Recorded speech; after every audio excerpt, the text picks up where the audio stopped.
From WLWT, this is Let's Talk Cincy. Artwork is at the core of Cincinnati's story of rebirth that's evident the moment you arrive downtown. Welcome to Let's Talk Cincy. I'm Curtis Fuller. And I'm Alexis Rogers. We discovered one artist out of Walnut Hills who is breaking barriers from barbershops all the way to City Hall, bringing art to community spaces and the powerful stories behind them. True freedom is when you're your authentic self.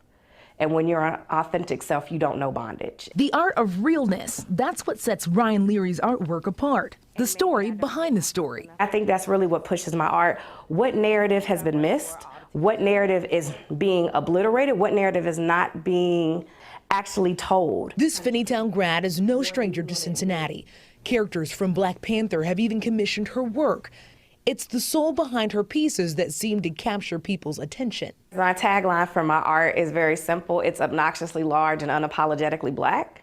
And the reason that I have that as that tagline is that I want people, whoever you are, to have a conversation. You're going to address my presence. You're not going to ignore it. For Ryan, her art is not only a form of expression, but a community responsibility. For me, having an art history degree, walking into different museums and institutions, seeing these large-scale paintings of these folks, of their stories, I'm like, well, where's ours? A conversation or conversations, that's what Ryan wants, a space where people can confront, think, and talk. Ryan says Black-based art is being tucked away in an African wing or displayed only during Black History Month, and that's not enough. We have to break that cycle. There is a breadth of expression within the African diaspora. It's nuances in all of our identities.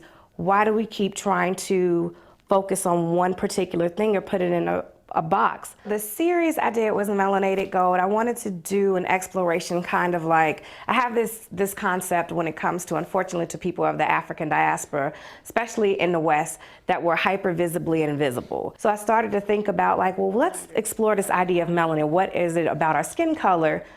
You start learning all kinds of things. Learning about history, about science, all through a painting or sculpture. It's a creative optic with a worthwhile story. At one point during slavery, Black bodies were worth more than gold. So the idea of melanated gold is that we were in fact a resource, a mineral, a necessity of value, as long as we were under the service of others. Her love for history and creativity spurred from an early age. My parents never said no to me wanting to learn or explore. And I think that's so imperative for parents to understand. I was about 1 and I started drawing on the wall. Instead of taking me off the wall, they went and got butcher paper and put it on all the walls so I can keep drawing. As she continued to create, she found importance of sharing her work, her process, in places and neighborhoods where art isn't easily accessible. On Saturdays, I would literally, to get my mind and myself out of my own space, would go to the barbershop, set up an easel, set up paint, set up whatever, and just draw live right there. If I can draw in a barbershop or draw in a cafe, and it's gonna cause conversation, it's gonna lead to a child look over and peek.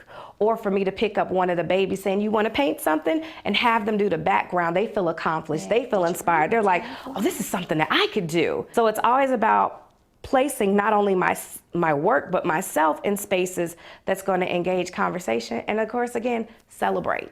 Newly found lovers of art weren't the only ones captivated by Ryan's artwork. It recently caught the eye of Cincinnati Vice Mayor Chris Smitherman. He stopped by one day, saw a piece, he said, I'm buying this from you. That was on Sunday. Tuesday morning, there was a check and a letter. Ryan is that beacon that art is alive, that African-American artists are alive and living in Cincinnati, and I'm just inspired by her work. I'm really, really excited to be able to have our presence in that building as well. These stories are American stories, desperately needing to be told. Ossie Davis said this in 1974. He said, any form of art is a form of power. It has impact, it can affect change. It not only moves us, it makes us move. How can we come together and collaborate and share those narratives? Where's the common ground? That would be the ideal utopia. And then everyone, is acknowledged and valued. Ryan is so talented, and I think something really cool is that she actually got called by one of the actors from Black Panther to commission an art piece for him because he saw some of her sketches online. So I think that's awesome, and she really, really wants to make sure that people can teach kids at their local barbershops, and she says it's important to continue teaching that they can do it too. Wow, that's impressive. You know, speaking of ability, showcasing the work of both emerging and seasoned artists with disabilities. The local organization making sure their work gets noticed. Coming up on Let's Talk Cincy.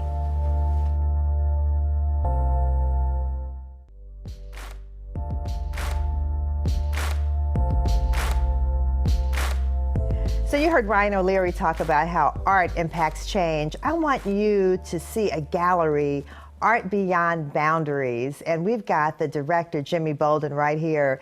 And Art Beyond Boundaries really says it all. I mean, welcome, Jimmy. Well, hello, and thank you for having me. Thank you for being here. So we should say you're a photographer. Correct. And you're the director of Art Beyond Boundaries. Correct. And it's connected with the Center for Independent Living Options. Tell me about the history of this gallery. Well, The Center for Independent Living Options is our host organization, and in early or mid 2005, the then director Lynn Lang realized that in the arts community, not just the visual arts, but musical arts, concerts, sports even, there was a need or a lack of access to these events and opportunities for artists to exhibit their work that needed to be addressed. And out of that came the concept of Art Beyond Boundaries Gallery. It was intended to be a one-time exhibition, actually, in February of, December of 2005, and we were going to just put a show on in that following February for the Fine Arts Fund. So here we are, over a decade and a half later. One-time show turned into a gallery, and it's a gallery Yes. for artists with disabilities to display their art and to sell their art. Correct. I love that. And so how does an artist, or let me ask you this, tell me about some of the artists. Then I want to ask you, how do artists get involved with Art Beyond Boundaries? But tell me about some of the artists first. Some of the artists, well, we've had artists who have international credentials. For instance, Tom Shaw, Terry Corbin. Then there's Jimmy Jones. In our whole group of us that came through the 70s period, there's Gilbert Young, who's now in Atlanta. Robert Harris. Wow. So yeah, I was going to say, you've had well-known artists and then some artists who aren't well-known. Oh, yes. And how do artists get involved? Well, it's a simple application process. You bring your work, and if it makes the cut, it goes on the wall. And, the rest is history, And how has Art Beyond Boundaries impacted change in the community and in the artists themselves? Well, we've seen a lot of our artists go on to become, I should say, well-known or accomplished in other institutions and exhibiting throughout the region, as well as the nation, actually. That's fantastic. So we have to encourage people to go down to Art Beyond Boundaries, 1410 Main Street in Over the Rhine. Please, just a beautiful place. Okay, so coming up next, we have a stylist who does not let disabilities get in the way of making women beautiful. You'll want to hear her story.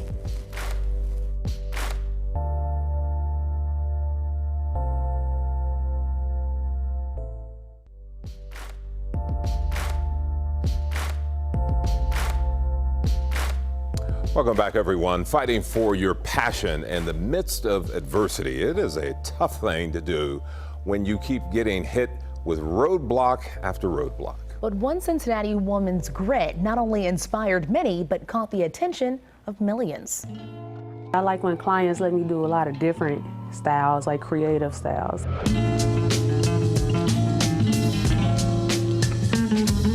Tiara Daniels is in the business of making you the best you can be.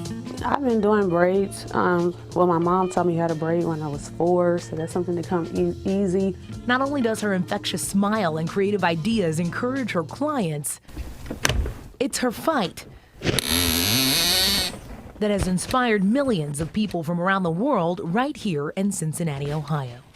What is there to lose? Just try it. You can't hurt. Her journey started in 2007 after graduating from Hughes High School. When I had my daughter in 2007, I had her July 14, 2007. So I remember New Year's Eve. I know she was sick, had been sick for a while. So I'm in there New Year's Eve thinking I'm gonna go to church afterwards. I'm like, wow, we're still here. And the doctors came in like, do you have anybody in your family got a heart condition? And I'm like, no. After x-raying Amaria's chest, doctors saw a shadow of her heart. The next day they told me like she has 1 or 2 diseases. One we have a treatment for, the other one we don't. Well, the one that had the treatment was the one that my daughter had, and it was called Pompei's disease.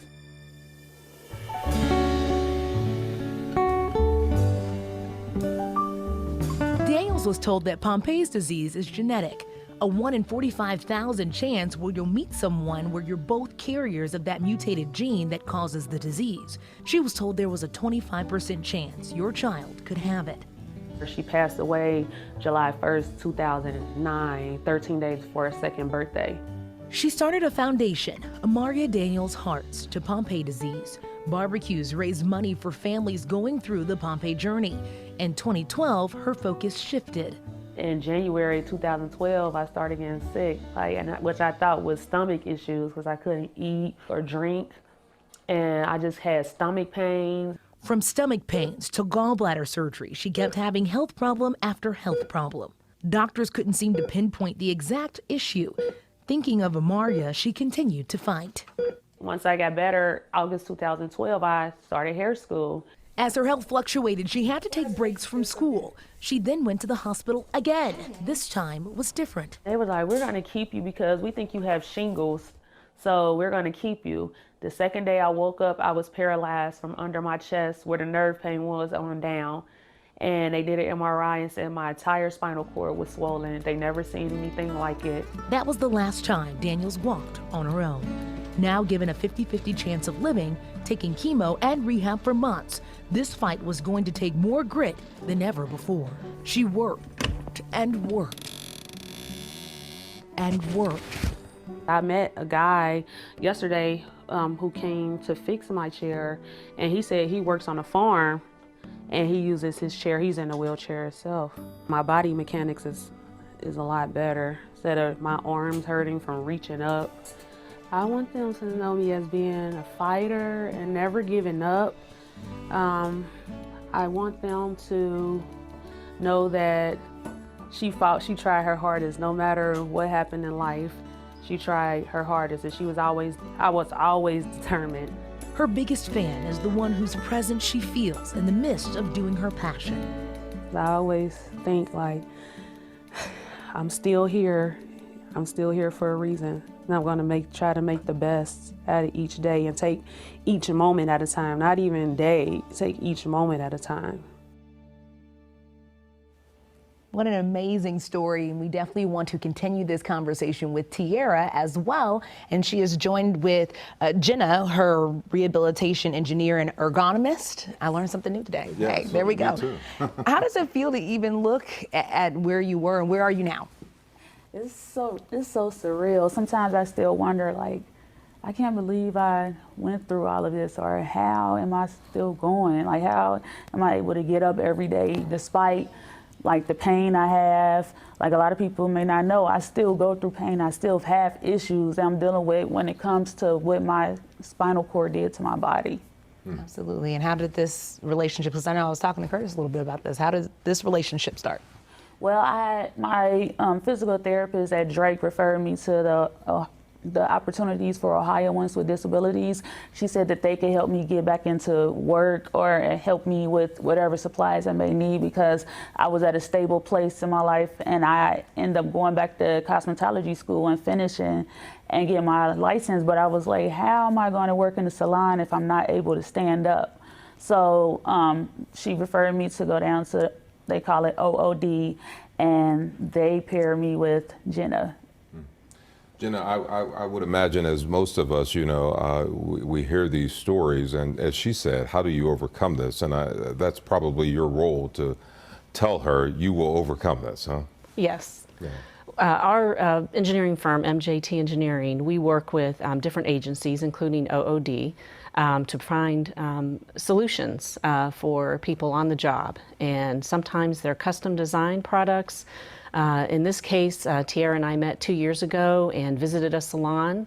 We did an assessment of all the needs she might have as far as the workstation, her seating, accessibility of the building. And we worked with different vendors to have her actually trial some of this technology on the job, and to identify what would be best to kind of break down those barriers and allow her to do her job well. Wow, that's impressive. What's the part of this that people don't realize? I mean, obviously, people don't understand this unless they go through it or they know someone who goes through trying to regain their independence and do what they're passionate about. What are some things that you think that people should know? I would say that it's hard. Every day is a struggle. Every day is something different. Every day is, you look back of how your life used to be and how independent you used to be, and now depending on people to do simplest things. Even though I'm progressing, I still have, sometimes I still sit back like, wow, I remember I used to go out with my friends all the time. Now it's not so much that anymore, because, I can't do some of the things that they are doing. So it's like my whole circle has kind of changed. My lifestyle has kind of changed. And I just want people to know that, I guess I just want people to know that just keep going. Just keep going. Just, you have to find a different route. Even though that it's not my life then, God is moving me forward to a different life that I'm not prepared. I may not know what's going to happen, but I'm just here for the journey. It's good that we did this, because we did the original story, sadly, when you lost your daughter. And to see this journey is pretty amazing. So many people will remember that original story. Well, thank you both so much for being here with us. And of course, we want to hear more about this amazing story, about you in the future, and even now, so excited about it. Making sure people with disabilities have options. Coming up on Let's Talk Cincy, we're talking with the folks from the Center for Independent Living on the programs helping folks live rewarding lives with pride and dignity.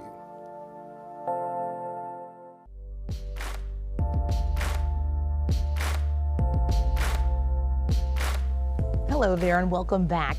A local nonprofit provides services for people with physical, sensory, cognitive, and psychological disabilities. Yeah, it is a great organization, the Center for Independent Living Options, founded by folks who wanted a support system to help people with disabilities try to reach independence. And joining us today, Executive Director Rob Festenstein.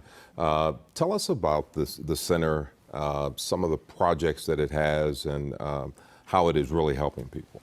Thank you for having me. Our center is one of 12 independent living centers in the state of Ohio, and there are approximately 400 across the country.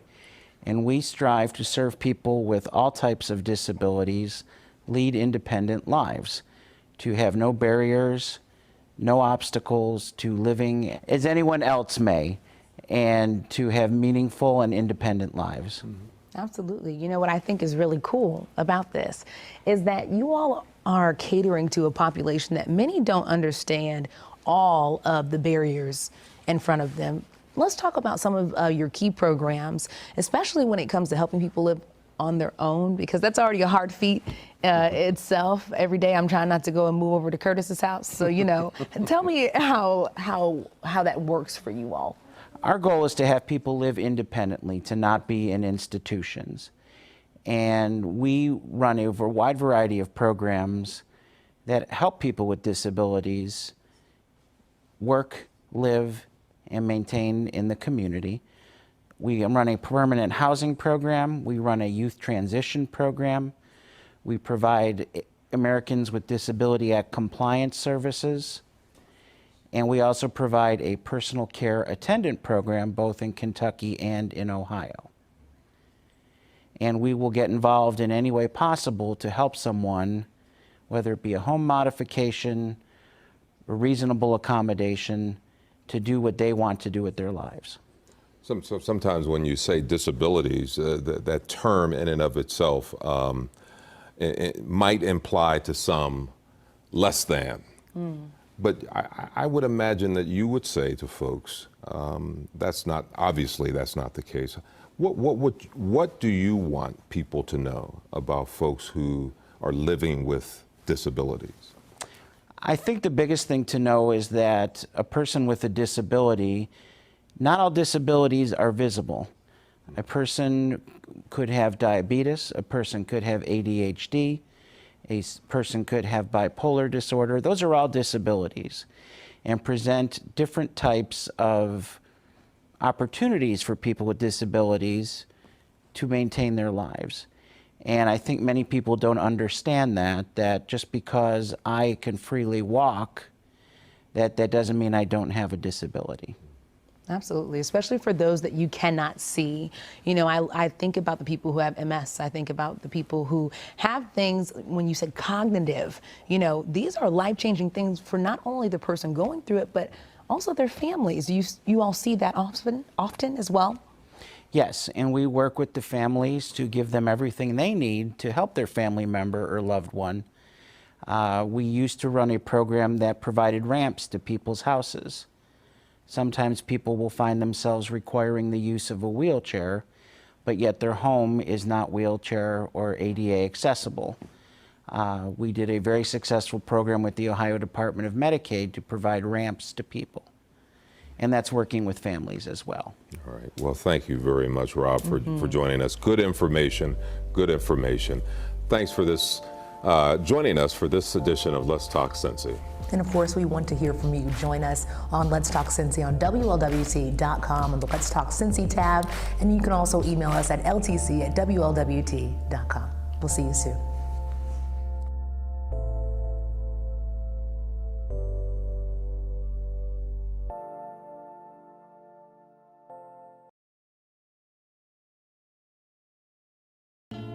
I like when clients let me do a lot of different styles, like creative styles.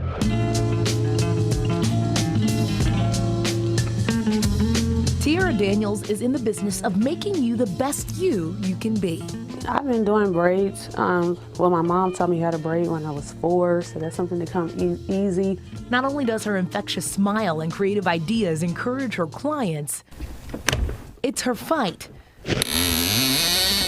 that has inspired millions of people from around the world right here in Cincinnati, Ohio. What is there to lose? Just try it. You can't hurt.